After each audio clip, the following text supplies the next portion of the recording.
One of the most under-the-radar neighborhoods in San Francisco is transforming into one of the most desirable, buzziest neighborhoods to live, with a perfect blend of urban and suburban living, a short commute to downtown San Francisco, and access to great amenities and food. This hidden gem is rising the ranks of one of the most sought-after places for people to set down roots in the city. And the craziest part of it all, the average cost of a single-family home in the area is in line with the city average, but I bet you it won't stay that way for long. This is Austin Clark, your lawyer turned real estate agent in San Francisco, and I'm talking about the West Portal neighborhood. And in this video, I'm gonna break down why this neighborhood is getting so much more attention over the past several years, from its location perfectly situated out of the hustle and bustle of San Francisco without sacrificing the easy commute to downtown and the commercial hubs of the city, to the incredible new food offerings opening in the area, bringing a ton of new residents and tourists to the area, to the stunning architecture and access to all the great amenities. And of course, I'll walk you through how much it costs to live in the area, and you'll see exactly why it's such a bargain compared to other neighborhoods in San Francisco with similar characteristics. So let's get right to it and discuss the first reason West Portal is generating so much buzz: the location. West Portal is a very small enclave on the southwestern side of the city,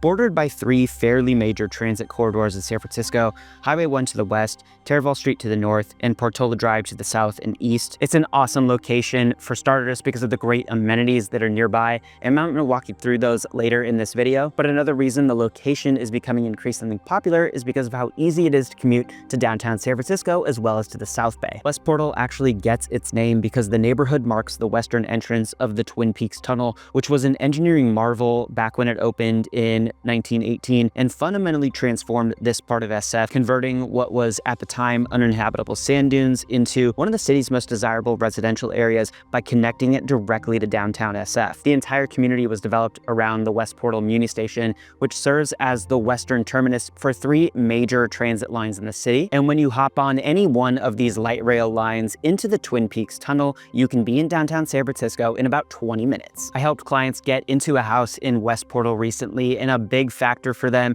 was commutability. One of them works at Google, another in finance, so being able to get to downtown and to the South Bay was very important to them. They initially had their sights set on other, more well-known neighborhoods for commutability. They were living in a condo in Hayes Valley at the time and wanted to make sure they weren't sacrificing too much on the commute standpoint. West Portal wasn't initially on the list of neighborhoods that they were looking into, but when they figured out how connected it was to downtown, it quickly jumped the ranks of their list, especially when you consider the price point of homes in West Portal compared to some of the other neighborhoods that they were looking at, and I'm going to talk more about prices in a few minutes. In addition to an easy commute downtown, you're also relatively close to the 280 highway, so you can get to the South Bay and to SFO very easily. You can get to those places without having to battle as much city traffic compared to, say, neighborhoods, further in central or northern San Francisco, Cole Valley, Pack Heights, Russian Hill, Marina, those places. And if you want to drive to any of these places instead of taking Muni, it's actually a lot easier, in my opinion, to own a car in West Portal.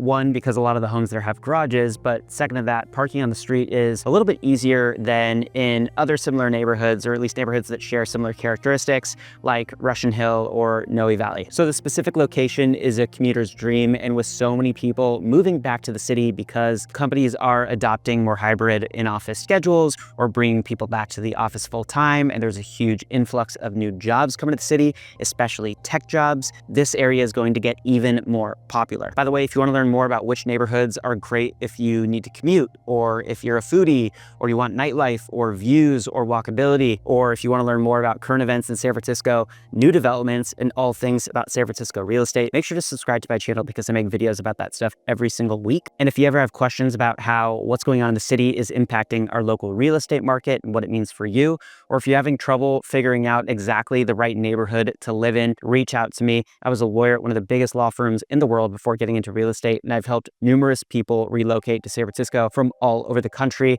I'd be happy to be a resource for you. My contact info is in the description below. Reach out anytime. Now back to the reasons West Portal is starting to shed its hidden gem status, and my second reason is the food. If you had asked me 2 or 3 years ago which neighborhoods would top my list of foodie destinations in the city, West Portal probably would not have been on my list. But that's starting to change, and it's a big reason why so many people are wanting to move there. The main commercial corridor of the neighborhood is West Portal Avenue, all centered around that Muni line I mentioned earlier, and on and directly off of West Portal Avenue is a blend of old school staples and brand new, like impossible to get into go-to restaurants with a ton of variety. George's Donuts and Merriman, which serves traditional sandwiches and salads, along some of the most sought-after fried-to-order donut holes in the city. You've got Elena's Mexican restaurant, which is easily one of the hardest reservations to get in the city. It's got a huge menu, great drinks, and it's definitely a scene. If you aren't lucky enough to grab a reservation, they do allow walk-ups. Just be prepared to wait a little while. The owners of Elena's also own Little Original Joe's in West Portal. If you haven't heard of it, Original Joe's is an old-school Italian staple in North Beach, and Little Original Joe's in West Portal is a spin-off of that restaurant. It's less of a traditional restaurant, more of a grab-and-go type place, but they do have some outdoor seating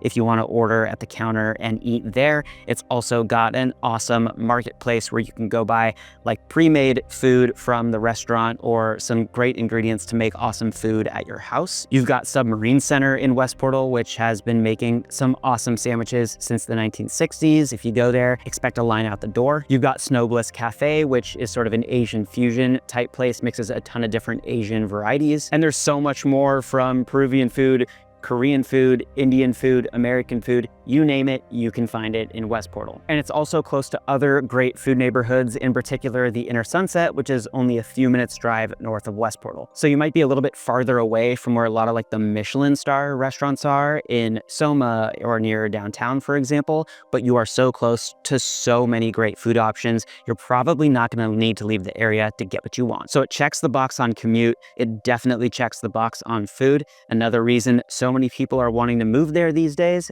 the amenities. There's definitely no shortage of parks in and around West Portal. Within West Portal is West Portal Park and Playground, perfect place for kids and adults. It's a nearly 2-acre park with a playground, picnic area, tennis court, athletic field. There's an off-leash dog park there. And just south of the neighborhood, you have one of San Francisco's most treasured parks, Stern Grove. It has a beautiful eucalyptus-lined canyon with a ton of open green space, and it's been hosting free concerts every year for almost a century. And if you're craving even more outdoor space, just west of Stern Grove is Pine Lake Park. You've also got Lake Merced Park, which is home to TPC Harding, which is an awesome golf course. They play a ton of professional events there every year. So if you like golf, it's actually a great neighborhood to be in and a lot less expensive than the neighborhoods immediately surrounding Presidio, where another golf course is in San Francisco. If you're really into nature, immediately east of West Portal is Mount Davidson. Mount Davidson is the highest natural point in SF, so the views there are insane, and they have a great network of hiking and walking trails. There are also a ton of other little parks in the area: Carl Larson Park, McCoppin Square Park, Hawk Hill, Golden Gate Heights Park, the list goes on. You're also not far from Ocean Beach on the west side of San Francisco if you want to surf or light a bonfire. Parks aside, you're also really close to Stonestown Galleria. It's a huge mall next to San Francisco State University with a ton of shopping, a massive new Whole Foods, and a lot of other food options on top of what you already get on West Portal Avenue. The mall is actually the site of one of the largest redevelopment projects going on in SF right now. Brookfield Properties is converting the parking lot space around the mall into a gigantic new mixed-use community, thousands of new homes, a town square that's going to be perfect for farmers markets and outdoor events. There's going to be new parks there. All of that is going to be within a few minutes walk or drive of West Portal. The project is still going through the planning process, so it's definitely years in the making, and in total it's going to take a couple decades to complete, but there's going to be great things opening along the way. So an incredible opportunity to get into West Portal before all that stuff is built. The next reason West Portal is rising on people's list of places to move,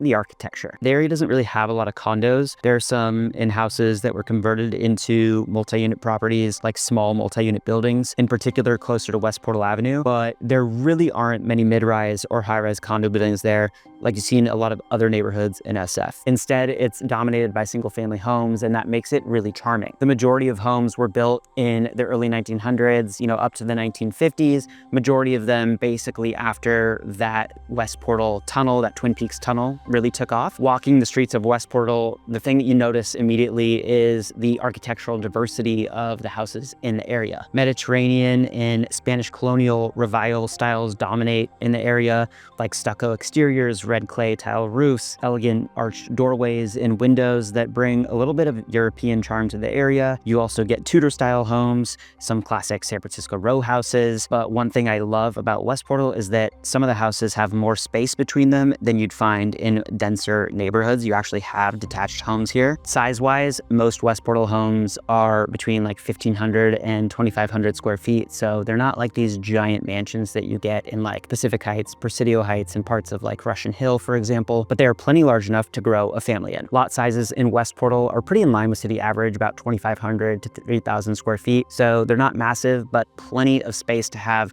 true backyards, driveways, front yard setbacks, just giving it a really kind of suburban feel in an otherwise urban area. And the last reason this neighborhood is rising the ranks of places people want to live: home prices. Although if these trends continue, probably not going to be a plus of the neighborhood for that much longer. With all the incredible amenities and characteristics of the area, you'd think that prices here were well above city average for single family homes, but they're not. The average home in SF over the past year sold for a little over $1,000 a foot, $1,033 per square foot.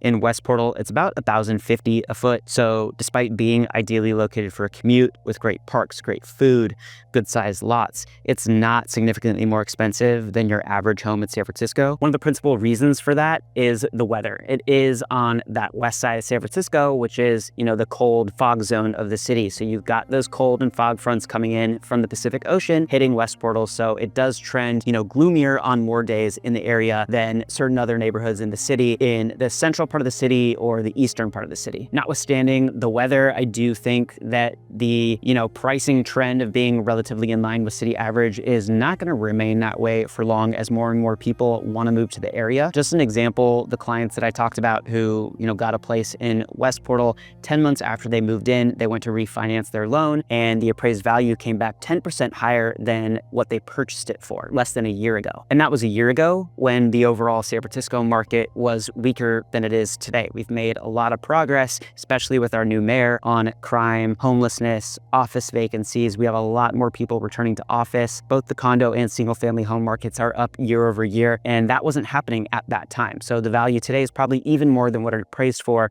about a year ago. Another reason why I think it's going to continue appreciating is because we don't have a lot of inventory in West Portal. Less than 24 single family homes sold in West Portal over the past 2 years. So we have a lot of people wanting to move there, but not a lot of homes coming to market because it is a really desirable place to live. So without that increased trading volume, you're going to see a lot more competition in the area that'll probably drive home prices up. Well, there you have it. Those are the 5 main reasons why West Portal is going from a hidden gem neighborhood to one of the most sought after neighborhoods in the city for people looking to buy a home. If you're thinking about purchasing a home in West Portal or any other neighborhood in San Francisco and want to understand how the changes we're seeing citywide are impacting our local real estate market, reach out to me. I've lived in San Francisco for over a decade and I've helped numerous people relocate here from all over the country. I'd be happy to be a resource for you. I'll put my contact info in the description below. Reach out anytime. And if you like videos about different neighborhoods in SF, the SF lifestyle, current events, new developments, and all things San Francisco real estate,